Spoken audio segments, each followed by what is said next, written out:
how you going? We got another cool episode as such. We are going to be building a new set of arrows for my longbow. This longbow here is about 50 pound. It's like a hill style. It's one I made, and it's actually held together. I've put, I don't know, a couple thousand shots through it, sort of thing.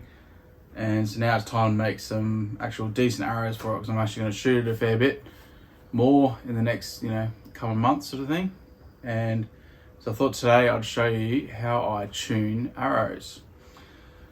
So just got in the mail some gold tip traditionals. I've got them in 500 spine. They're 8.6 grains per inch, and these are actually the traditional XTs, so I think they're just a bit better on the spine deflection sort of thing. I think they're a 003 or whatever they are. The point is, I've used gold tips a fair bit, so they're pretty cool shafts and everything. I'm going to try and keep these arrows lightish, so I've just got 125 grain tips. The reason for that is I'm trying to have it so that the trajectory of my arrow, so like my point on distance as such, is going to be somewhat similar to my other main hunting bow. It's just good to keep your same sort of trajectory sort of thing for the old brain.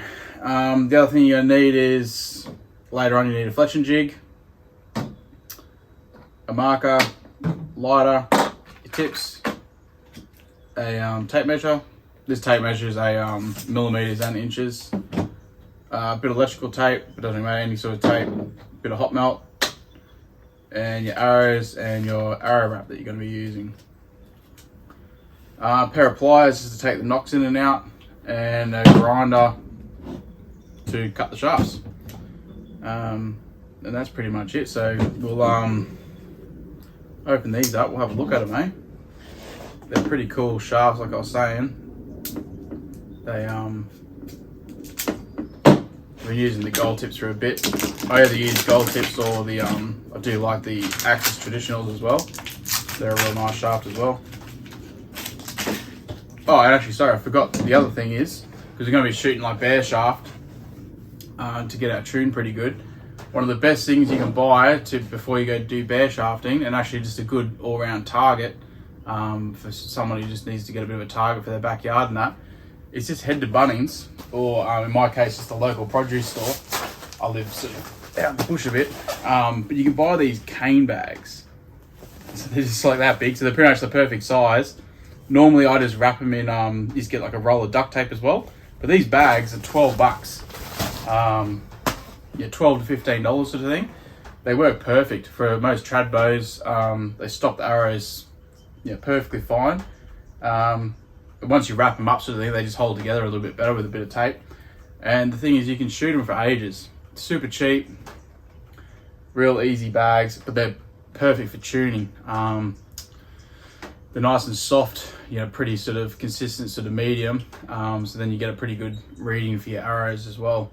But they, for how much they cost, it's just a bit of a no-brainer. Even just for a normal target in the backyard, I quite often just buy a few of them and have them set up, sort of thing. So then you can just plonk them around. Like I've got a few little hills and that around here, and you can sort of put some, so you can do some up shots and down shots, and those sorts of things.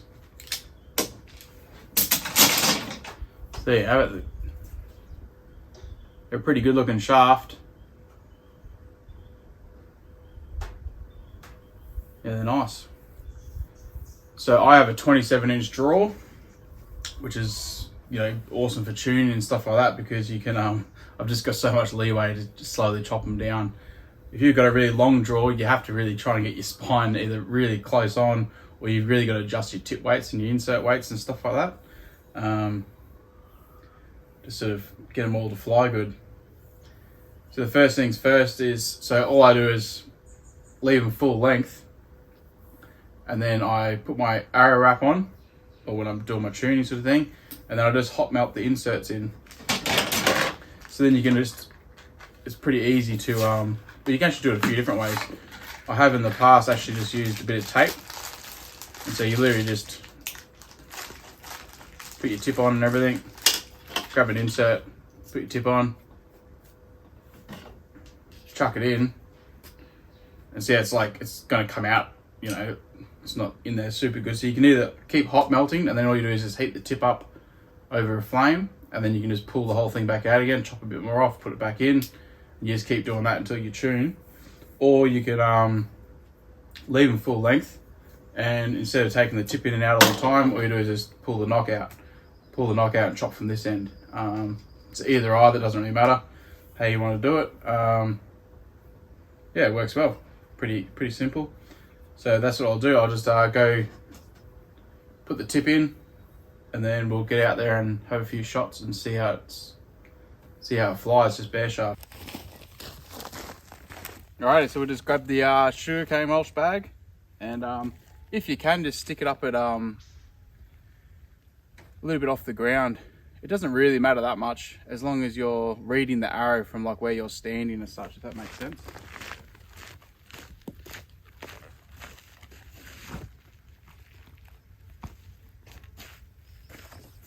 Make sure the bag's fairly solid, and yeah, see, it's a little bit higher, so it just makes it a little bit easier to read the arrows.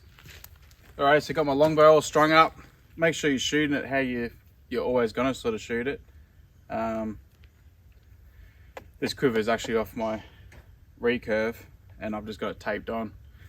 One of these days I'll actually buy a proper one for this bow. But so I've just hot melted the tip in. And so, you know, we'll do the first shot and see what it looks like. For your first couple of shots, just don't go too far. Like, just start at like 4 or 5 meters or whatever, and just get a bit of an idea of, you know, how good it's going to be shooting.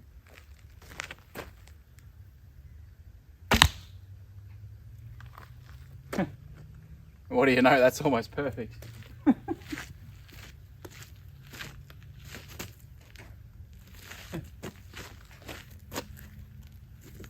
That's pretty close to perfect at full length, which sort of sucks. I thought that might have been the case. Maybe I had to shoot actually 600 spine, but I might even just sort of check the weight on them, and I might end up just running my 200 grain tips like I normally sort of do with most of my bows.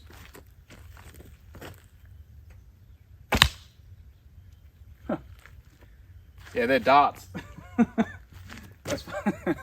As far as the tuning video goes, this doesn't really work out very well. But anyway, we'll we might just put a 200 grain tip on there, and just so I can show you like what a weak arrow looks like. Alrighty, well, I just quickly, so I've just made up another shaft, just quickly glued in another insert for you. So I'll shoot both of these. So one's got a 125 grain tip and one's got a 200 grain tip, just to sort of show you what a weak arrow looks like. Well, it should be weak. It's not often you just pull an arrow out and it ends up tuning perfectly. I can't believe that. They're basically shooting like bullets. Just looks a bit silly with my short draw length and half the arrow hanging off the front of the shelf, but anyway. Alright, so we'll shoot these couple again.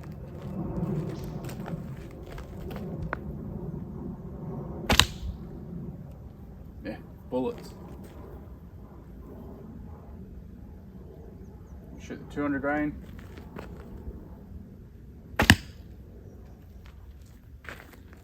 Alrighty, hopefully you can see that. I'll just bring you in.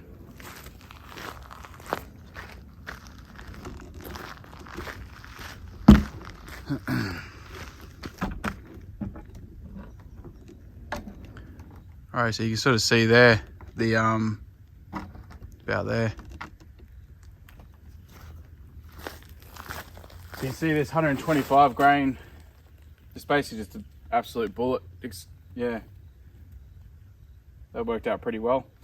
These ones ended up being 430 grains without the wrap or feathers or anything, so it'll be around the 450, 460 total weight, I reckon. These here are about the 500, just over. So now I might just do a little bit of shooting off camera sort of thing, and sort of decide if I want to go down the route of getting some more 200 grain tips, which is probably what I'll do really, get some more 200 grain tips, and we'll tune these ones to the 200 grains. 200 grains is what I normally shoot up front, because that's what my broadheads weigh. And at the end of the day, I do want to take an animal one day with my longbow. So maybe that's what I'll do. I'll just tune these ones for the 200 grain tips, and we'll just chuck the 125s in the box. I do actually have a few brass inserts there too, but we could do that as well. Anyway, I think we're going to go with the 500s with the 200 grain tip, and we'll just tune these out so they're flying nice and straight. So just bear with me for a bit. Alright, so I just quickly went over and got my grinder and chopped about 1/2 inch off. So I'll just do another shot. I'll go behind the camera actually, and so hopefully you'll sort of see how it lands.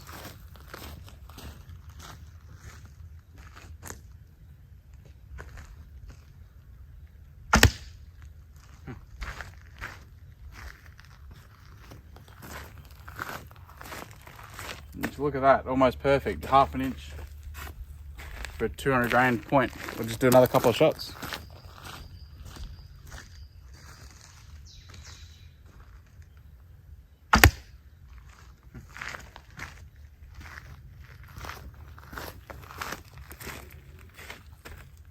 Crazy, almost perfect, maybe just a tiny bit weak.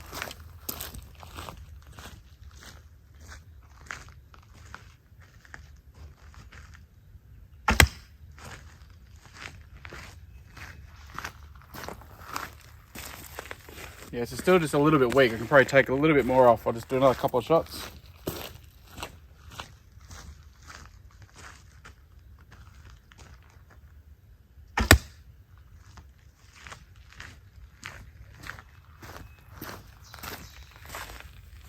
Very close. So I might just go cut just another little bit off, and that's about it, I reckon. So it shows you it doesn't really take much, especially with carbon arrows. If your spine's pretty close, it doesn't take a whole lot to get them back into line, really. These are shooting pretty good. Pretty happy with that, that's for sure. I thought I'd just get the 125 grain points out again. And they are shooting like bullets. I am thinking there's 2 ways we can go about it. So we create ourselves a little bit lighter weight arrow with the 125 grain tip. Once the arrow is all finished up, it'll be around the 450 grains, which still isn't exactly too bad. Or we cut them all down and we run 200 grain tips. Or I can do a little bit of both, just make up a handful of hunting weight with the 200 grain tips, and use some of these for the target. But yeah, I don't know. I'll have to get back to you in just a little bit, see how I go, see what decision I end up making. Alrighty, we're back here.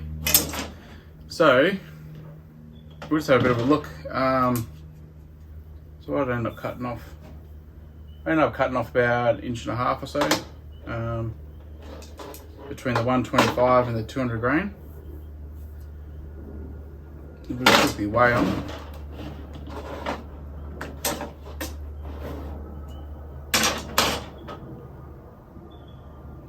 So that one there, the 200 grain is 493. Plus a few feathers. Feathers almost weigh nothing. Basically ends up being a 502 grain arrow, which is a nice weight, of course. And then the lighter ones, the 125 tips, end up being 441 grains,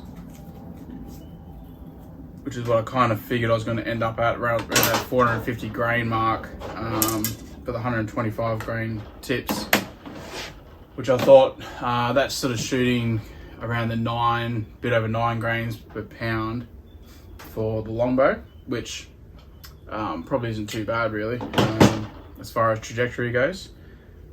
So all we're going to do is fletch one up. I've got this bit of like an old cartel sort of jig. Actually, sorry, let's just talk about this for a second. Recently I was over at Outlaw Bows. Colin, he showed me how to make my own little feather cutting jig. So it's just a little piece of timber, draw your design on it, put a little slot in it, and yeah, you can just stick your feather in there and grab your scissors and chop around it. They're not perfect, but it's still pretty cool. I got a bunch of these feathers for quite cheap, and so I thought, hey, why not give it a go? I've never really done that before. Just like everything in traditional archery, it's just good fun having a go at different things, and that's half the reason why I love it. It's you're always doing all sorts of different little things and that. So what we're going to do is we're just going to quickly fletch up a few arrows. I just use this what's it called, the platinum fletch type. I'll put the arrow in, and you got your knock indicator. You stick that facing up. Chuck a nice little bead of glue on. I got this fletching jig a long time ago for $10. So pretty cool. The dude was selling a few of them. Yeah, so I went round to his house and picked it up. $10. Can't complain with that. A lot of fletching jigs actually cost a fair bit of money.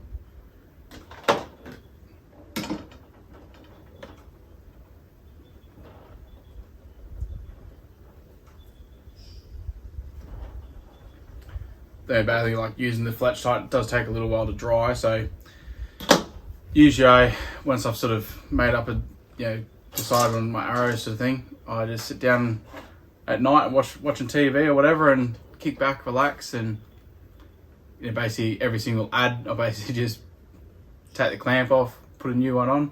So you just sit there for a few hours and your arrows are all made up. It's a pretty good way of doing it whilst you're watching TV or whatever. Alright, so cool. So I'll get back to you in a second once we've fletched both of these arrows up and had a few shots of them from different distances. It's going to be interesting, I think. I'll show you how much they drop. So I'll try and do like the whole point on, let's say like 15 meters, and we'll see the drop between the two different weight arrows, 50 grain difference basically. Well, that's about 60 grains difference, wasn't it, I think? So that'll be pretty interesting to see the difference in trajectory across a few different distances.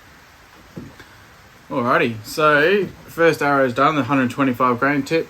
Sorry, it's just started raining, so if you can't hear me well, I'm sorry about that. So these are my feathers that I made. Pretty cool. I want them to be like really big, a bit higher back, not quite a full parabolic, but also a bit steeper on the back. I reckon they turned out pretty cool. They're not exactly the best looking feathers in the world, but they're mine, so that's the thing. It's pretty cool. Now, after you've pulled it out of the jig, where feathers end up lifting up and everything is, not so much the back, but especially the front, especially when you go through a target or something like that. So it's always a good idea just to put, it's what's called like tipping, put a dab of glue on the front and a little bit on the back, and that just keeps the front of the feather definitely down, and the back as well. Makes them last just that little bit longer, which is good. When you're doing your fletching, you'll end up with a whatever amount you like at the back. Some people will adjust this, so mine are 3/4 of an inch from the back of the, from the knock there would be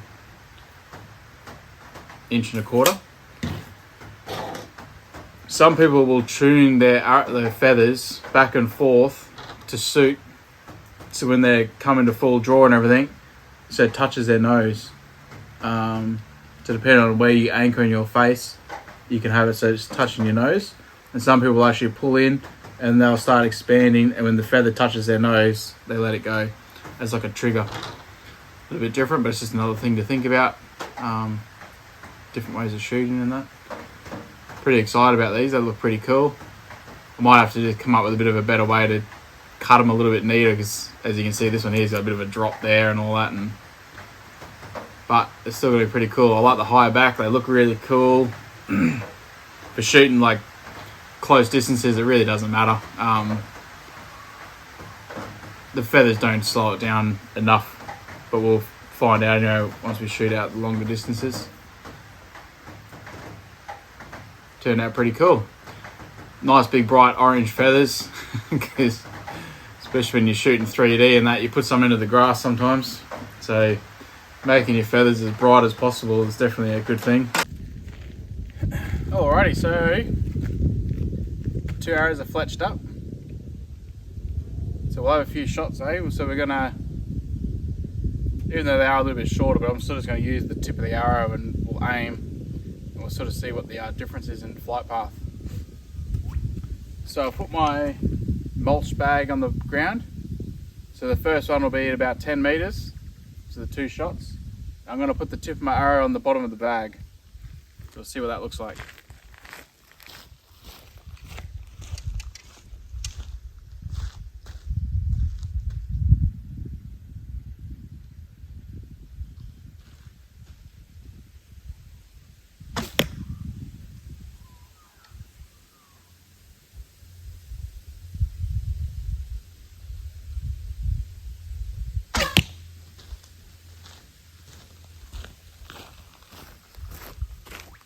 The second shot was a little bit of a pluck, so I'll do it again. And for whatever reason, the little light one is making a bunch of noise, which is different.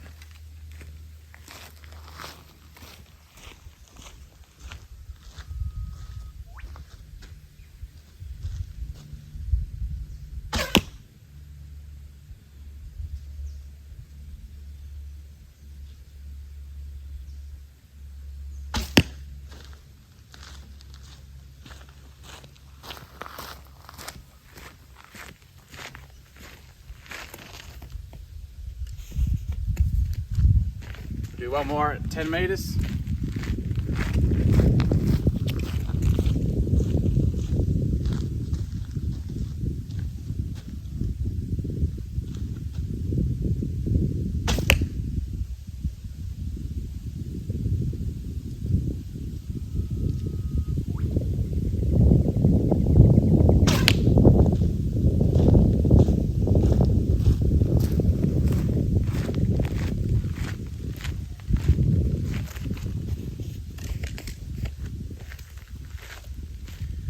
There you go, at 10 meters is not exactly a whole great deal of difference. So we'll shoot from a bit further away. Alright, so for the next couple of shots we'll go for about 15, 16 meters. I'm going to put the tip of the arrow still on the bottom of the cane bale.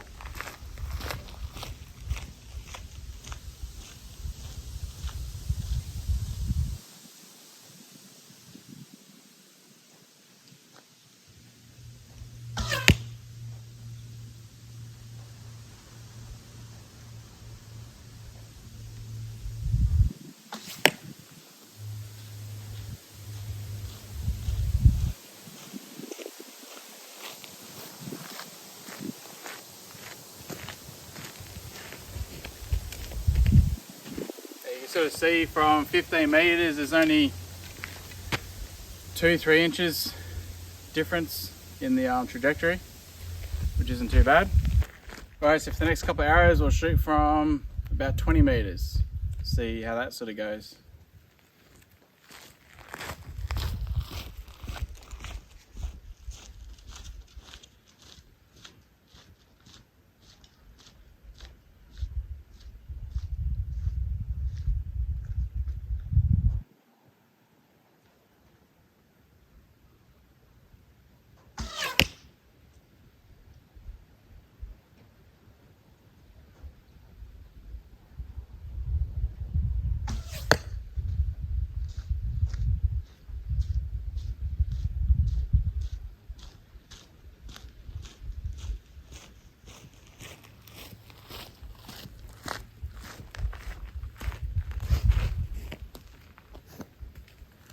That's a decent difference.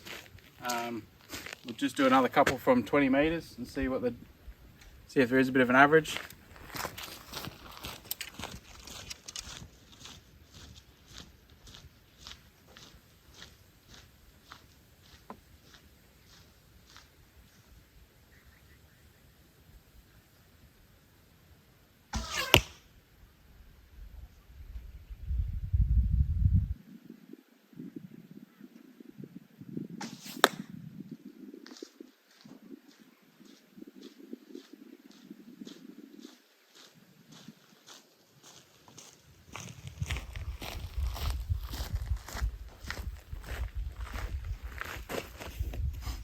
Still a bit of a difference. Do one more from 20 meters.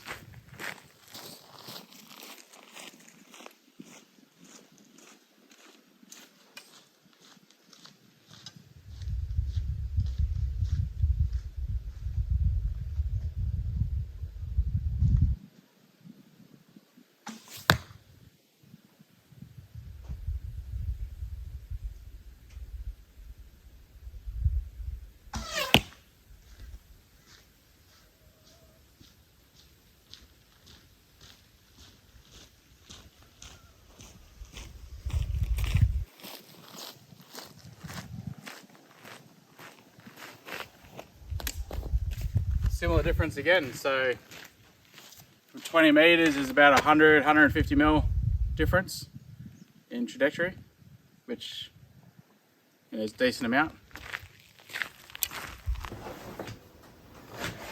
Alrighty, so as you can see, after we've done that shooting, it's pretty interesting. So even though so both these arrows tuned out pretty well, right? Which is good. At the end of the day, we just wanted, like my goal was to get a trajectory similar to my other bow. It's just good for when you're shooting fairly instinctive and that. I've been trying to do the whole gap thing and that. It's hard when you've really only shot instinctive, but the past few months I've been trying to shoot more gap. Definitely helps with the long range shooting. I don't know why this one is making such a crazy amount of noise. It's nuts. Why? Who knows? Because it's weird. This one here doesn't make the buzz. So, a bit different. So even though the heavier arrow is actually shorter, because when you shorten your tip, obviously the shorter it gets, the bigger your gap gets, and you're holding up sort of thing. So even with that, which is actually helping the trajectory and such with the heavier tip, it's fairly consistent, which is also a little bit surprising. From 10 meters out to 25 meters, it was only at that close 10 meters sort of thing. There wasn't really much of a difference. As soon as you got to 15 meters, the gap started opening up. It was around the 100 mil, but even at like the 15, 20 meters, 25 meters sort of thing, they're all fairly close to the same sort of difference, which is sort of interesting. As they say, the heavier the arrow, it'll carry its weight further, if that makes sense. So sometimes the gaps aren't as noticeable as what some people would, have you believe, I suppose. But at the end of the day, this one here, its point on was basically at 25 meters, which is pretty close to my other bow. So I think I'll be running with these 125 grains up front, full length. I think this will be the very first time I've ever shot a full length arrow.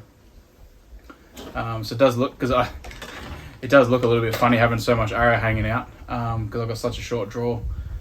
But at the end of the day, these shoot like darts, and the trajectory is very similar. So I'm going to get out there and have a few more shots with it than that. But I definitely like it. The trajectory is very similar to my other bow, so it'll help me out a lot more. And just being that little bit lighter, maybe to help with some of the longer shots as well, down when you go to the range at the club and that. So all in all, it was all a great success. So it just turned out that 500 grains, 125 grains up front, 500 spine with 125 grains was perfect for that longbow. It pretty rarely happens, but the main thing is you've got to get a spine that's pretty close and either be flexible with your tip weights. But if you've actually got a goal in mind, like I did today, it does make it a little bit more complicated. You've got to think about it a little bit more. But it's all doable. The main thing is having a go. Like everything in life, just have a go.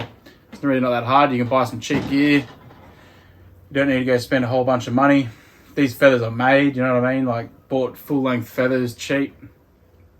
Made my own little jig, made some feathers, and they're pretty cool looking. I do like the high back, they look pretty cool. But for whatever reason, this one's making a whole bunch of noise, which I don't know if there's like maybe a loose spot on here or something. I don't know, because it's weird because that one there doesn't make any noise at all in flight. As you can tell probably on the videos, hardly makes a sound. So And it's not like it's just, because it's just a little bit heavier and maybe it's flying a little bit slower, but I highly doubt that. I think there must just be, because it doesn't take a whole lot, I don't think, to make the feathers buzz, but I mean, they look like they're alright. Yeah, so I hope you enjoyed that. This is my little bit of a take on like how I sort of do my arrows, and doing a little bit of bare shaft tuning. The big thing to take away from this is it doesn't have to be absolutely perfect. You can even be somewhat not like a full-on beginner, but you know, after you've been shooting for like even a month, have a crack at doing some bare shafting. It's really not that bad. At the end of the day, even just close-ish is a lot better than what some people shoot. It amazes me all the time on how bad some people's arrows are.